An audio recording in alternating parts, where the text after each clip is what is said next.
La télévision nationale, les images des condamnés défilent, l'une après l'autre. Ces visages sont ceux de militants pro-démocratie.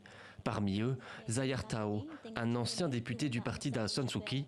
La junte au pouvoir considère qu'ils sont coupables de terrorisme. Elle a décidé d'en faire des exemples et les a condamnés à mort. Il s'agit clairement d'un signal envoyé au peuple birman par la junte, indiquant qu'elle est prête à faire tout ce qu'il faut, toutes les violations des droits, toutes les atrocités, tous les crimes qu'elle pense devoir faire pour tenter de contrôler la situation. Cela faisait plusieurs décennies que la Birmanie n'avait plus appliqué la peine de mort. Les réactions à l'international n'ont pas traîné.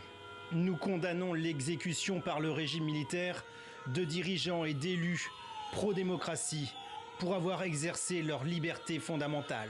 À l'intérieur du pays, l'étau se resserre encore un peu plus sur l'opposition birmane. Quelques jours avant les condamnations à mort, des manifestants à la junte avaient déroulé cette affiche. Si des condamnations à mort sont appliquées, nous riposterons.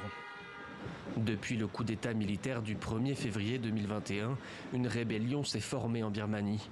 Des milices populaires affrontent l'armée birmane un peu partout sur le territoire. La junte a promis d'anéantir ses opposants.